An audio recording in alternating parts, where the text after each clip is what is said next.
موضوع سے، ساری کی ساری رزق سے، ساری کی ساری پلیدیوں سے اللہ رب العزت نے ان کو پاک کر دیا. کیونکہ میں نہیں کہتا بلکہ اللہ تعالیٰ فرماتا ہے انما یرید اللہ لیذہب عنکم الرجس اہل البیت ویطہرکم تطہیرا. اللہ تعالیٰ فرماتا ہے کہ اے دنیا والو، نبی پاک کی اہل بیت وہ اہل بیت ہے کہ جس سے اللہ تعالیٰ نے ہر قسم کے رجس کو، ہر قسم کی پلیدی کو، ہر قسم کے گناہ کو اللہ تعالیٰ نے دور کر دیا ہے، اور اللہ رب العزت نے ان کو اس طرح پاک کر دیا ہے جس طرح پاک کرنے کا حق ہے. حضرت نبی اکرم صلی اللہ تعالیٰ علیہ وسلم نے پھر دوسرا کام کیا کیا، تیسرا کام کہ آپ نے ان کو چوما، ان کو چوما، اور چومنے کے بعد ذرا توجہ کیجئے گا، چوما نبی پاک علیہ السلام جس کو چوم لیں اس کی شان کتنی بڑھ پڑتی ہے. میرے آپ کی آقا علیہ السلام نے اس حجر اسود کو چوما تھا، اور حجر اسود پتہ کیا ہے؟ حجر اسود وہ حجر اسود ہے کہ میرے آپ کی آقا علیہ السلام ارشاد فرماتے ہیں کہ جس آدمی نے بھی حجر اسود کو چوما یا حجر اسود کو استلام کیا، اس کو سلام کیا، یا حجر اسود کو جس نے بھی چوما، میرے اور آپ کے آقا فرماتے ہیں کل قیامت کے دن حجر اسود آئے گا وَلَهُ عَيْنَانِ، کہ اس کی دو آنکھیں ہوں گی، اس کی زبان ہوگی، اور وہ جناب علی کل قیامت کے دن آئے گا اور آ کر لوگوں کو پہچانے گا کہ جس نے اسے چوما ہے، جس نے اس کو سلام کیا ہے، وہ پہچانے گا، اور پہچان کے میرے بھائیو وہ حجر اسود اس کی سفارش کرے گا. حجر اسود اس کو لے کر جنت میں لے کر جائے گا اور اس کی مدد کرے گا. اگر حجر اسود مدد کرتا ہے اور حجر اسود پہچانتا ہے اس نبی پاک کے چومنے کی وجہ سے، ویسے تو اس کا مقام تو اور بھی ہے، وہ جنتی پتھر ہے اور وہ باقاعدہ جنت سے آیا اور اس کو کعبے کے اندر رکھا گیا، لیکن واقعی درست ہے کہ اس کو کعبے کے اندر رکھا گیا، کعبے کی دیوار کے اندر رکھا گیا. اور حضرت عمر فاروق رضی اللہ تعالیٰ عنہ نے یہ کہا تھا، آپ نے فرمایا کہ یا حجر انی اعلم، اے حجر، اے پتھر، میں جانتا ہوں کہ تو ایک پتھر ہے، پتھر کوئی نفع نہیں دیتا، پتھر کوئی نقصان نہیں دیتا، لیکن یہ حجر اسود وہ ہے جو فائدہ بھی دیتا ہے، نقصان بھی دیتا ہے. جس نے چوما اس کو جناب علی یہ فائدہ پہنچائے گا، اور جس نے نہیں چوما اس کو یہ نقصان دے گا. اور یار اگر حجر اسود فائدہ بھی دیتا ہے، حجر اسود نقصان بھی دیتا ہے اس چومنے کی وجہ سے، تو نبی پاک نے تو حسین کو ایک بار نہیں چوما بلکہ کئی بار چوما ہے. کیا کہہ رہا ہوں؟ کئی بار چوما ہے. نبی پاک علیہ السلام نے کئی بار چوما ہے، کئی بار چوما ہے. بلکہ حضرت امام حسین رضی اللہ تعالیٰ عنہ تو نبی پاک کے پاس آتے، سرکار نماز پڑھ رہے ہوتے، حضرت امام حسین رضی اللہ تعالیٰ عنہ جناب عالی اسی وقت اچھل کر سرکار کی پشت پر بیٹھ جاتے، اور جب تک نبی پاک کا نوازہ پشت سے نہیں اترا کرتا تھا حسین اپنی مرضی سے اترتے، جب تک وہ نہیں اترتے تھے نبی پاک سجدے کو لمبا کیا کرتے تھے. بلکہ ایک دن آ کر حضرت فاطمہ الزہرا کو حضرت امام حسین نے بڑی توتلی زبان میں، چونکہ لڑکپن کا عالم تھا، آ کر عرض کیا کہ امی جان آج تو حد ہو گئی. بیٹا کیا؟ کہ یار اے میری امی جان، میں ان کی بارگاہ میں گیا اور ان کو دیکھا کہ وہ نماز پڑھ رہے ہیں، اور جب ہی وہ سجدے میں گئے تو میں ان کی پشت پر سوار ہو گیا، اور میرے نانا جان نے سجدہ لمبا کر دیا، سجدہ لمبا کر دیا. اچھا کتنا لمبا کیا؟ عرض کیا کہ اے امی جان، انہوں نے بہت لمبا سجدہ کیا، انہوں نے تسبیح ہاتھ 3 نہیں پڑھی، انہوں نے 5 نہیں پڑھی، انہوں نے 7 نہیں پڑھی، بلکہ میرے لیے 72 یا 73 مرتبہ تسبیحات پڑھی۔ اے بیٹا، تو نے ان کی نماز کا خیال نہیں کیا؟ تو نے ان کے سجدے کا خیال نہیں کیا؟ عرض کیا کہ امی جان، میرا دل چاہتا تھا کہ نانا اسی حالت میں رہیں اور میں ان کی پشت پر سوار ہوں۔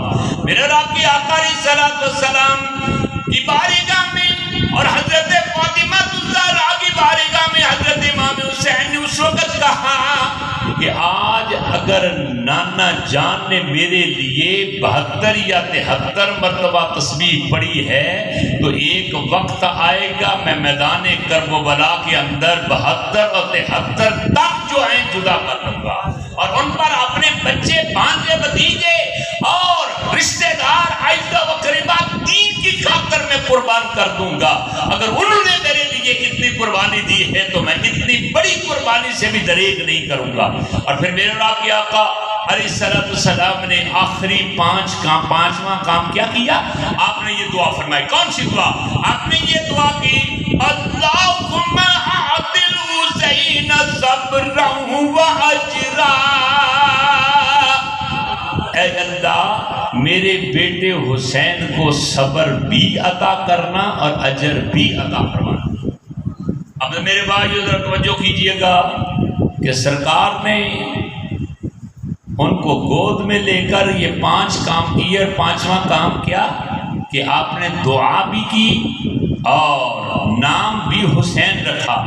اب نام حسین رکھ کر اور دعا دے کر یہ کہا اور بتا دیا کہ اے دنیا والو کہ حسین جو ہے یہ صبر کرے گا۔ اور صبر کیسا کہ آپ نے یہ دعا کی کہ یا اللہ صبر کرے، اور صبر اس کی آنکھوں میں بھی ہو، کانوں میں بھی ہو، زبان پر بھی ہو، ہاتھوں پر بھی ہو اور پاؤں پر بھی ہو۔ اے اللہ کریم اس طرح یہ صبر کرے جس طرح صبر کرنے کا حق ہے۔ اب دیکھیے نبی پاک علیہ السلام کے اس نواسے نے میدان کرب و بلا میں پھر صبر کیا یا نہ صبر کیا؟ میرے بھائیوں کا توجہ کیجئے گا، ہوندی قوت یارو زور نیلایا۔ حضرت امام حسین رضی اللہ تعالیٰ عنہ کے پاس قوت بھی تھی، طاقت بھی تھی، لیکن آپ نے میدان کرب و بلا میں اور کرب و بلا کے میدان میں جا کر اگر آپ چاہتے نا کہ اے اللہ اب یہ پانی نہر فرات کا ادھر موڑ دے، اللہ تعالیٰ ان کے کہنے پر اس طرح کر دیتا، کیونکہ یہ تو خاندان نبوت، وہ خاندان نبوت ہے جن کا مقام تو یہاں تک ہے کہ جن کے متعلق میں نہیں کہتا، بلکہ میرے بھائیو حدیث پاک میں آتا ہے کہ وہ اسقف نامی وہ یہودی اور وہ عیسائی جب نبی پاک کی بارگاہ میں آیا تھا اور اس نے آ کر پوچھا تھا کہ اے نبی اکرم آپ یہ بتائیے کہ عیسیٰ علیہ السلام کے متعلق آپ کا کیا عقیدہ ہے؟ تو آپ نے کیا کہا تھا؟ آپ نے فرمایا کہ میرا عقیدہ یہ ہے کہ وہ اللہ کے نبی بھی ہیں اور اللہ کے بندے بھی ہیں۔ انہوں نے کہا کہ نہیں، الیاذ باللہ، وہ تو بندے نہیں ہیں بلکہ وہ تو ابن اللہ ہیں، وہ تو اللہ کے بیٹے ہیں۔ میرے اور آپ کے آقا علیہ السلام نے فرمایا کہ تمہارا یہ کہنا بالکل غلط ہے، اور مختصر یہ بات کر رہا ہوں کہ جب اس نے کہا کہ نہیں ہمارا عقیدہ درست ہے تو اللہ تعالیٰ نے خود قرآن میں فرمایا کہ اے پیارے حبیب علیہ السلام، ان کو یہ کہو کہ ندعو ابناءنا وابناءکم ونساءنا ونساءکم ثم نبتہل۔ فرمایا کہ اگر تو کہتا ہے کہ ہمارا عقیدہ درست ہے تو پھر آؤ ہمارے ساتھ مباہلہ کرو۔ مباہلہ یہ ہوتا ہے نا کہ اگر کسی عقیدے پر اختلاف پڑ جائے تو 2 پارٹی میدان میں نکلتی ہیں اور اللہ کی بارگاہ میں عرض کرتی ہیں یا اللہ جو حق پر ہے اس کو بچا دے اور جو باطل پر ہے اس کو تباہ و برباد کر دے۔ تو آؤ، تم بھی آؤ اور ہم بھی آتے ہیں اور رب کی بارگاہ میں بد دعا کرتے ہیں، لعنت کرتے ہیں کہ جس کا عقیدہ ٹھیک ہے وہ بچ جائے اور جس کا عقیدہ ٹھیک نہیں ہے وہ تباہ و برباد ہو جائے۔ آؤ نبی پاک علیہ السلام نے جب ان کو کہا نا تو اسقف نامی شخص وہ ادھر سے نکلا اور ادھر سے نبی پاک علیہ السلام نے گود میں حضرت امام حسین کو اٹھا رکھا۔ توجہ فرمائیے، حسین کو گود میں اٹھا رکھا، حضرت امام حسن ان کے پیچھے پیچھے چل رہے ہیں، ان کے پیچھے حضرت علی المرتضیٰ ہیں، ان کے پیچھے حضرت فاطمہ الزہرا ہیں، اور خود نبی پاک یہ 5 تن پاک جب جناب علی میدان میں نکلے اور ادھر اسقف نامی وہ عیسائیوں کا پوپ اور پادری وہ نکلا، جب ہی نکلا اور ان 5 تن پاک کو دیکھا تو دیکھ کر پتہ کیا کہنے لگا کہ یا معاشر النصارى انی لأرى وجوہا لو سأل اللہ ان یزیل جبلا من مکانہ۔ کہنے لگا کہ اے عیسائیو ذرا ٹھہر جاؤ، میں ایسے چہرے دیکھ رہا ہوں، یہ چہرے اگر دعا کر دینا یا اللہ اس پہاڑ کو ادھر سے اٹھا کر ادھر کر دے، رب ان کی دعا کو رد نہیں کرے گا، ان کی دعا کو رد نہیں کرے گا، اللہ تعالیٰ ان کی دعا کو قبول کر لے گا۔ لہذا اے عیسائیوں میں کہتا ہوں کہ وَلَا تُبَاهِدُوا، ان کے ساتھ مبالغہ نہ کرنا، اگر مبالغہ کرو گے تو تم تباہ و برباد ہو جاؤ گے۔ اب توجہ کیجئے گا کہ خاندان اہل بیت کا یہ مقام ہے کہ اگر وہ رب کی بارگاہ میں عرض کریں تو رب العزت ان کی عرض کو رد نہیں کرے گا، رد نہیں کرے گا۔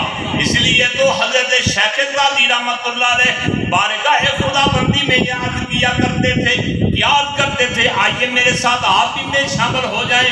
وہ عرض کرتے تھے خدایا بہنگے بنی فاطمہ، خدایا بہنگے بنی فاطمہ، اے اللہ کریم ہم شنتالی کی مسجد میں بیٹھ کر ہم کیا کرتے ہیں، خاندان نبوت کے ان شہزادوں کا اور ان بچوں کا وسیلہ ڈال کر تیری بارگاہ میں عرض کرتے ہیں کہ یا اللہ ہماری یہ عرض ہے اور ہماری عرض کو قبول کر دے۔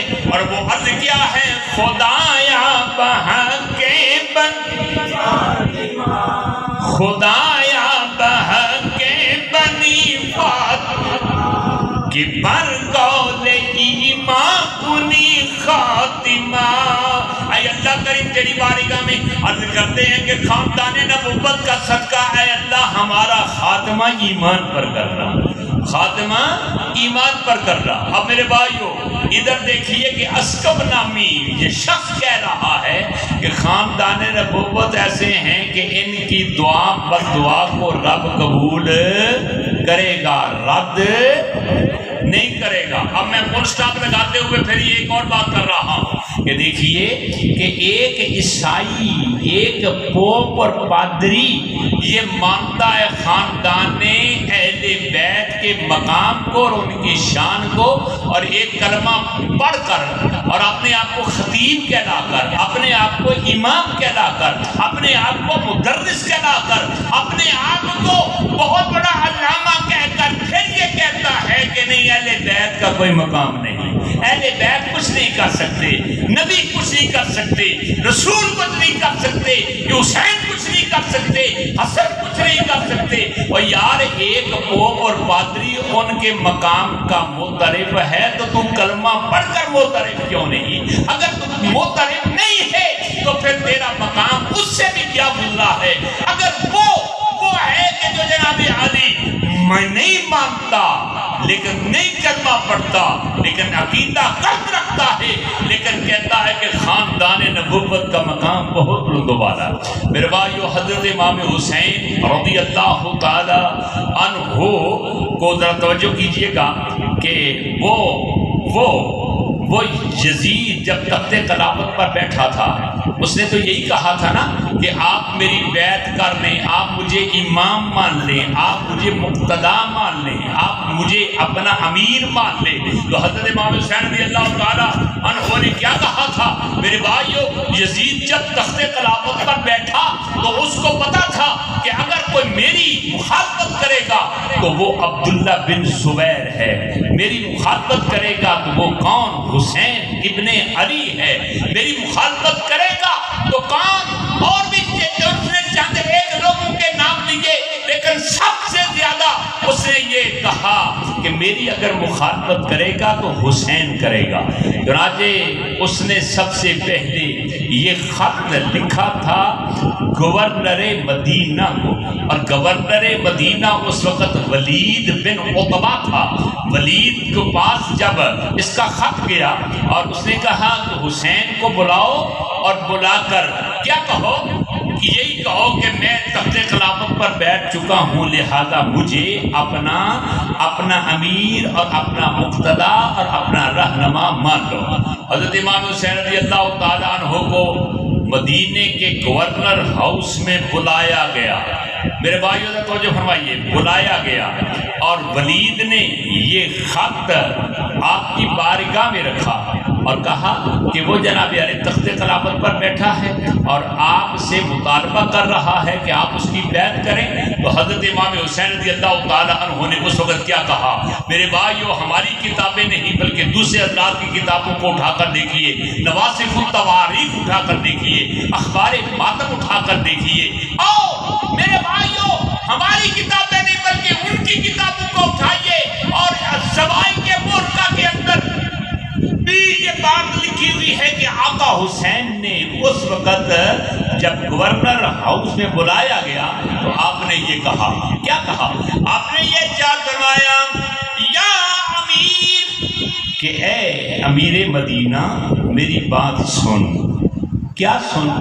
کہ میں وہ ہوں کہ جس نے فاطمہ الزہرا کا پاکیزہ دودھ پیا، میں وہ ہوں جس نے نبی پاک کے کندھوں پر جناب مدینے کی گلیوں کے اندر سواری کی ہے، میں وہ ہوں کہ جس کے لیے نبی پاک نے اپنے سجدوں کو لبا کیا، میں وہ ہوں کہ جس کے لیے ہرنی اپنا بچہ لے کر آئی، میں وہ ہوں کہ جس کے ناز اور نخرے خود نبی پاک نے اٹھائے تھے، تو جس کی پاکیزہ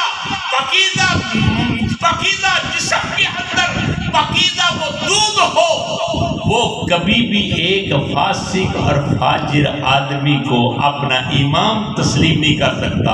آپ نے اس وقت یہ کہا، کیا کہا؟ آپ نے یہ کیا فرمایا؟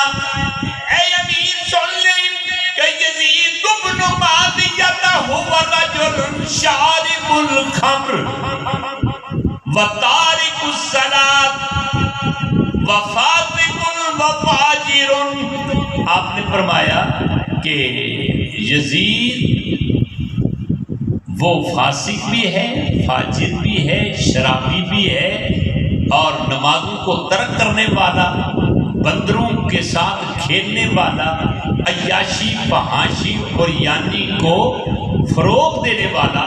اور جو آدمی یہ چاہتا ہے کہ مساجد غیر آباد ہوں اور سینمے اور تھیٹر، اس وقت گو سینمے اس طرح کے تو نہ تھے، لیکن عیاشی کے اڈے ضرور تھے، فحاشی کے اڈے ضرور تھے، شراب خانے ضرور تھے، اور بے حیائی اور بے غیرتی پر مبنی یہ ساری چیزیں موجود تھی۔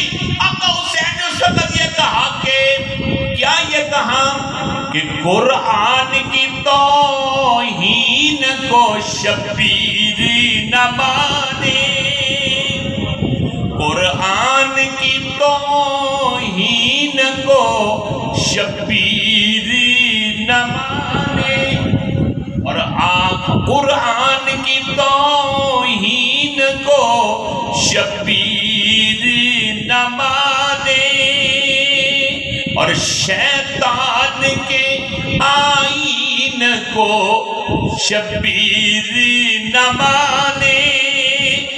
میں تو، اور یہ بات بھی یاد رکھیے گا، کسی بزرگ نے خوب یہ کہا کہ ہر دور میں ہوتے رہے یزید کئی، لیکن حسین ابن علی کی گردن میں کبھی خم نہیں سمجھے. ہر دور کے اندر یزید آتے رہے. یزید تو ایک نام تھا نا، لیکن آپ نے دیکھا کہ کئی ایک لوگ کہ جو یزیدی کرتوت کو، یزیدی مشن کو فروغ دیتے ہیں. اور آج تک ان کے پاکستان میں توجہ کیجئے گا کہ یہ حال ہی میں 14 اگست گزرا، پاکستان ہمارے وجود میں آیا، اور اس وقت اعلان کیا کیا جاتا تھا کہ پاکستان کا مطلب کیا، لا الہ الا اللہ محمد رسول اللہ، کہ ہم اس خدا داد مملکت میں نبی پاک کا نظام چلائیں گے. لیکن بتائیے آج تک نظام چلا؟ عیاشی ہے تو ہمارے ملک میں، بغیرتی ہے تو ہمارے ملک میں، چور بازاری ہے تو ہمارے ملک میں، اور اگر قانون ہے تو غریب کے لیے ہے، بڑے سے بڑے آدمی کے لیے کوئی قانون ہے. اور حال ہی میں ایک اور قانون مادے وجود میں آیا اور آپ کو پتہ نہیں ہے، اور کئی ایک لوگوں نے، چند ایک لوگوں میں نام نہیں لیتا، لیکن انہوں نے باقاعدہ اس قانون کے خلاف آواز اٹھائی. اور اس قانون میں ایک بات یہ لکھی تھی کہ تم اپنی بیٹیوں کی پرائیویٹ لائف میں داخلہ نہیں دے سکتے، تم اس کو نہیں روک سکتے. کس کو کہا گیا؟ والدین کو. اور باقاعدہ یہ پارلیمنٹ میں ہمارا یہ قانون جناب عالی پاک ہو گیا کہ تم آج اپنی بیٹی کو، اب ذرا توجہ کیجیے، پرائیویٹ لائف تو یہی ہے نا کہ اگر اجازت باللہ بغیر نکاح کے وہ رہ رہی ہے تو تم والدین اس کو روک نہیں سکتے، والدین اس کو منع نہیں کر سکتے، کیونکہ اس کی جناب ایک پرائیویٹ لائف کے اندر تم نے جناب عالی یہ ان پر اعتراض کیا. اللہ اکبر. یہی صرف نہیں بلکہ یہاں تک کہ جناب ایک قانون یہاں تک بھی بن گیا کہ مساجد کا اور مدارس کا یہ خرچہ کہاں سے آ رہا ہے، اور یہ دیکھو خرچہ کدھر سے آ رہا ہے اور کیسے اس کو خرچ کیا جا رہا ہے. اور لہذا ہم تو جناب عالی ہم اس کو دیکھیں گے، ہم یہ کریں گے، وہ کریں گے. میرے بھائیو آج کل حالات بڑے نبوتابین ہیں. تو علامہ نے کہا کہ اے مسلمانوں بھائیو، ایک طرف یزیدی مشن ہے اور ایک طرف حسینی مشن ہے. حضرت امام حسین نے کیا کہا کہ میں جناب علی قرآن کے خلاف، حدیث کے خلاف، نبی پاک کے نظام کے خلاف کوئی بھی اگر قدم اٹھائے گا تو میں اس کو تسلیم نہیں کروں گا. اور حضرت امام حسین رضی اللہ تعالی عنہ نے جناب علی پھر اسی بنا پر آپ نے مدینہ چھوڑا، آپ نے مکہ چھوڑا، اور مکہ کو چھوڑ کر، اور اس وقت چھوڑا کہ جب کہ 8 تربیہ کو لوگ مینا کی طرف جا رہے تھے حج پڑھنے کی خاطر، اور آقا حسین رضی اللہ تعالیٰ عنہ میدان کرب و بلا کی طرف جا رہے تھے. اور آقا حسین رضی اللہ تعالیٰ عنہ کے ساتھ آپ کے رشتہ دار بھی تھے، آپ کے بھائی بھی تھے، آپ کے بھانجے بھی تھے، آپ کے بھتیجے بھی تھے. اور پھر میرے بھائیوں آپ کی وہ پاک اور نیک خواتین، پردے دار اور پردے کو پرچار کرنے والی وہ خواتین بھی تھیں. لیکن آقا حسین رضی اللہ تعالی عنہ نے کسی بھی قربانی سے دریغ نہیں کیا، ہر قسم کی قربانی پیش کر دی، اور انہوں نے ظلم کی انتہا کی. حضرت امام حسین رضی اللہ تعالیٰ عنہ کو بلانے والے کون تھے؟ وہی کوفے والے تھے نا. اور پانی بند کرنے والے کون تھے؟ وہی کوفے والے تھے نا، کہ جنہوں نے پانی بند کیا، جنہوں نے جناب علی آپ کو بھوکا اور پیاسا رکھا. اور آپ کے عالم یہ تھا کہ حضرت امام حسین رضی اللہ تعالیٰ عنہ کو 7 محرم کو پانی بند کیا گیا. اور حضرت امام حسین رضی اللہ تعالیٰ عنہ نے فرمایا کہ تم پانی بند کر کے پھر یہ کہہ رہے ہو کہ حسین لفٹ جائے گا، حسین مان جائے گا، حسین اپنے گھٹنے ٹیک دے گا. نہیں، تمہارا یہ کہنا بالکل غلط ہے. آقا حسین جس نبی پاک علیہ السلام کے ساتھ وقت گزارا، اور 7 ماہ 7 دن اور 7 مہینے، جناب 7 سال 7 ماہ اور 7 دن نبی پاک علیہ السلام کی مجلس اور صحبت اختیار کی، تو نبی پاک کا رنگ ان پر چڑھا ہوا ہے۔